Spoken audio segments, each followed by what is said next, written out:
सोच रही हूँ कि ये सब कब तक बर्दाश्त करना पड़ेगा मुझे, मैं तो और नहीं झेल पा रही, मुझे बहुत तकलीफ़ हो रही है, जवाब भी नहीं दे पा रही। हाय, आज बहुत एक इंटरेस्टिंग चीज़ आप लोगों को पढ़ के सुनाती हूँ। काफ़ी दिनों से मैं इस चीज़ को सेव करके रखी हूँ। ये एक लेख है। मैं काफ़ी दिनों से सोच रही हूँ लेकिन नहीं पढ़ के सुना पा रही, क्योंकि मेरी कहानी, मेरी ही लाइफ की घटनाएं सुनाने से मुझे फुर्सत नहीं मिल रही है। तो सोचा कि आज ये थोड़ा सा सुना देती हूँ, क्योंकि मुझे बहुत अच्छा लगा था पढ़ के। होप आप लोग को भी अच्छा लगेगा और आप लोग भी सहमत होंगे। आजकल बहुत से लोग ये कमेंट करते रहते हैं कि वृद्धाश्रम की संख्या बढ़ती जा रही है, बेटे बहू माता पिता को वृद्धाश्रम में भेज रहे हैं। अगर किसी पुत्र का रहते उसके माता पिता वृद्धाश्रम में रहते हैं तो उससे नकारा पुत्र कोई नहीं हो सकता, और इसमें पत्नी की कोई गलती नहीं होती, बस पत्नियों के सर पर ठिकरा फोड़ दिया जाता है। क्योंकि जब तक बेटा नहीं चाहेगा उसकी पत्नी उसके माँ बाप को उन्हीं के घर से कभी नहीं निकाल सकती। और ऐसा बोलने वालों के कितने जानने वाले आज वृद्धाश्रम में रहते हैं, शायद ही कोई हो, लेकिन इस बारे में वीडियो बना कर इसको फैलाया गया है। अगर प्रतिशत में देखा जाए तो शायद 1% भी वृद्धाश्रम में नहीं रहते होंगे। फिर वृद्धाश्रम में रहने के और भी कई कारण होते हैं। वैसे एक कड़वा सत्य ये भी है कि यदि कोई बुजुर्ग है और वृद्धाश्रम में रह रहा है तो वो अपने जीवन काल में या फिर वर्तमान जीवन में बिल्कुल सही हो, सज्जन हो, हर बात सच बोल रहा हो, ये ज़रूरी नहीं है। क्योंकि वृद्धावस्था सच्चाई की गारंटी नहीं होती, बिल्कुल नहीं होती। सच है, बहुत से बुजुर्ग ऐसे भी होते हैं जिन्होंने अपने जवानी के दिनों में अपने माता पिता को खून के आंसू रुलाए होते हैं, और सास ससुर बनने के बाद अपने बेटे बहू को भी खून के आंसू रुलाए होते हैं। बेटों को कोई नहीं रुलाता, बहुओं को रुलाते हैं ये लोग। और जब हर तरह से असहाय हो जाते हैं तो उस अवस्था का फ़ायदा उठाकर बेचारे बन जाते हैं और बेटे बहू को ही गलत साबित कर देते हैं। मानो या ना मानो, ये एक कड़वा सत्य है। वृद्धाश्रम को सच होने की गारंटी वृद्धावस्था को सच होने की गारंटी कभी नहीं माना जा सकता। बहुत से बुजुर्ग बहुत ही कुटिल होते हैं, क्योंकि सच्चाई ये ही है कि जवानी के दहलीज पार करके ही वो वृद्धावस्था में पहुँचे हैं। और अगर कोई जवानी में बहुत ही मक्कार और कुटिल रहा होगा तो वो वृद्धावस्था में बहुत ही सज्जन व्यक्ति बन जाएगा, ऐसा हो नहीं सकता। मुझे पढ़ के बहुत मैं सहमत हूँ इस चीज़ के, क्योंकि मैंने खुद अनुभव किया है, मैंने खुद इस चीज़ को एक्सपीरियंस किया है। शायद कल वाली या परसों वाली वीडियो में मैंने ये बोला था कि गधा कभी उम्र होने के बाद, बुढ़ा होने के बाद घोड़ा नहीं बन सकता, गधा गधा ही रहेगा। सेम ऐसा ही है, कोई इंसान अगर जवानी में मक्कार था वो बुढ़ापे में भी मक्कार ही रहेगा, वो नहीं बदल सकता। इंसान अपने स्वभाव में जीता है, और जब तक जीता है अपने स्वभाव में ही जीता है। मैं फिर से मेरी घटना में आ जाती हूँ, मेरी लाइफ की घटना में। देखिए कैसा ये जो बोला ना कि मक्कार, जवानी में जो मक्कार होते हैं बुढ़ापे में भी मक्कार होते हैं, उस बात पर मैं आप लोगों को बता रही हूँ। कितना हिपोक्रेट होते हैं लोग, कितने दोगले होते हैं लोग। देखिए मेरे ससुराल में ससुराल, और कितना बोलूँ ससुराल के बारे में। एक दिन मेरे हस्बैंड के साथ, मुझे वो दिन भी याद है कौन सा दिन था, थर्सडे था, गुरुवार। बोले कि चलो थोड़ा घूम के आते हैं आसपास में। तो मुझे गंगा किनारे, उनके घर के आसपास में गंगा किनारा है, वहाँ शाम को लेके गए।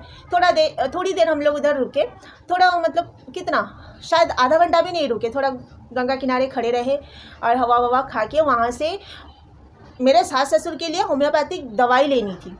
तो उधर एक डॉक्टर है, होम्योपैथिक डॉक्टर है, उनके पास जाना था। तो हम गए और दवाई लिए, और उसी एरिया में मेरे पति के एक दोस्त है जो कि उधर पुलिस में है, वो भी आए थे डॉक्टर के पास, वही एक्चुअली लेके गए, उनके पहचान के डॉक्टर थे।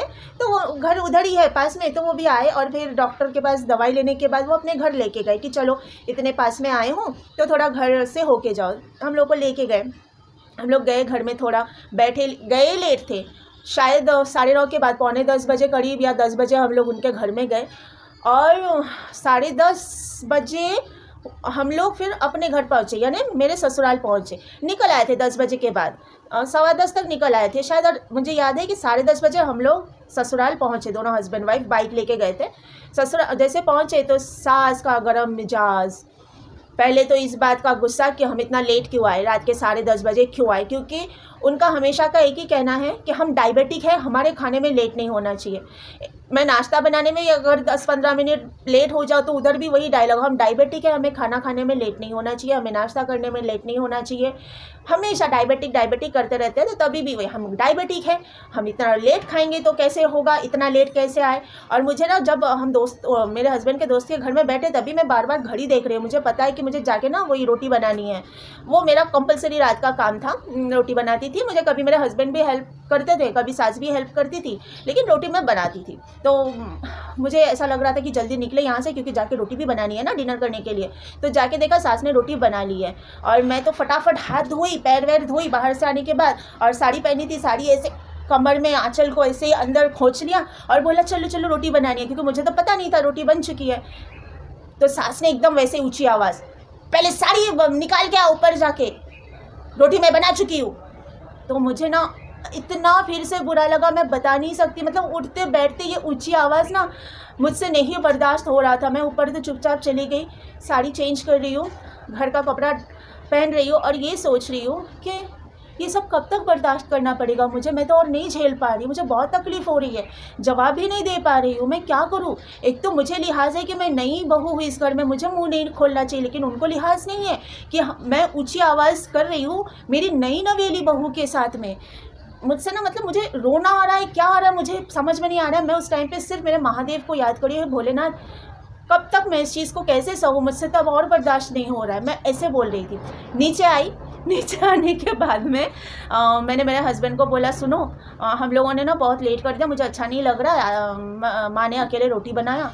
फिर मैंने देखा मेरा हस्बैंड बहुत भड़क गया, मुझ पे नहीं अपनी माँ पे भड़क के बोलने लगा, मुझे बोलने लगा, सुनो कल से घर में रहने का, किधर जाने का नहीं, तुम और मैं ना बस यही करते रहेंगे, इधर घर पे रहेंगे, घर का काम करेंगे, रोटी बनाएंगे, खाना बनाएंगे, यही करेंगे, समझ में आए, किधर भी नहीं जाने का कल से। फिर चिल्लाने लगा कि इसके पहले मैं कभी लेट नहीं आया था क्या, इसके पहले तो कभी इतना बड़ा हंगामा नहीं हुआ जब मैं लेट आता था, अब क्यों हंगामा हो रहा है, शादी करके मैंने गलती कर दी, कोई बहुत बड़ी गलती कर दी मैंने शादी करके। अब ना मैं सोच रही हूँ किसको चुप कराओ, इधर मेरा हस्बैंड चिल्ला रहा है, उधर मेरी सास चिल्ला रही, दोनों एक दूसरे के साथ लगे पड़े। मैं सास को बोल रही हूँ, आप माँ हो ना, आप जानते हो आपके बेटे को उसका गुस्सा ज़्यादा है, तो आप शांत हो जाओ। ये भी शांत नहीं हो रही है, वो भी शांत नहीं हो रहा है, उसको जाके चुप करा रही, तुम चुप हो जाओ, मैंने बोला तो क्या हुआ, माँ है ना, चुप हो जाओ, कोई बात नहीं। ये भी नहीं चुप हो रही है, और ये मेरी सास अपने हस्बैंड को, मतलब मेरे ससुर को, तुमको सुनाई नहीं दे रहा है, तुम कुछ बोलोगे नहीं, देख नहीं रहे हो तुम्हारा बेटा कैसे मुझे सुना रहा है। तो मेरे ससुर बीवी का ही साइड लेते हुए अपने बेटे पे चिल्ला रहे हैं, तो ऐसा क्यों कर रहा है, माँ ने क्या गलत बोला, ऐसा क्या गलत बोला, तू मत चिल्ला। तो मेरे मतलब बहुत मेरी कोशिश के बाद में पति मेरा शांत हुआ। फिर दोनों बाप बेटे को मैंने बिठा के डिनर कराया, और उसके बाद वो लोग करने के बाद मेरी सास को मैंने उठाकर अंदर जाके लेट गई थी गुस्से से। फिर मैंने उनको भी डिनर करा, मतलब हम दोनों ने साथ में किया, और फिर तब तक के लिए मैटर नॉर्मल हुआ। ये मैटर तो आगे तक बढ़ा, बहुत बड़ा, नेक्स्ट डे फिर वो बढ़ता गया। लेकिन अगले दिन मेरी सास सुबह उठ के मेरे हस्बैंड पे गुस्सा कर रही है कि गुस्सा दिखाता है, मुझे गुस्सा दिखाता है, इसके गुस्से का मैं इसके गुस्से से मैं डरती हूँ क्या, कि मुझे गुस्सा दिखाता है, यही तो गुस्सा उसको खा गया, उसका करियर, उसका काम का ये काम की जगह सब खराब किया उसने गुस्सा दिखा के। मेरे हस्बैंड को सुनाई नहीं दे रहा था क्योंकि वो ऊपर था, वो अपने रूम में था, और मेरी सास ऐसे नीचे चिल्ला रही थी। तो उस टाइम पे तो ऐसा बोला, उसके गुस्से को ही मतलब ख़राब बोला। लेकिन बाद में मेरे बारे में चुगली किया। मैं जो 2 दिन घर पे नहीं थी ना, मुझे रस्म के बहाने मेरी कज़न के घर पे भेजा, मेरे बारे में चुगली करके मेरे पति को पता नहीं क्या क्या उल्टा सीधा पट्टी पढ़ाया, क्या बोल के मैनिपुलेट किया।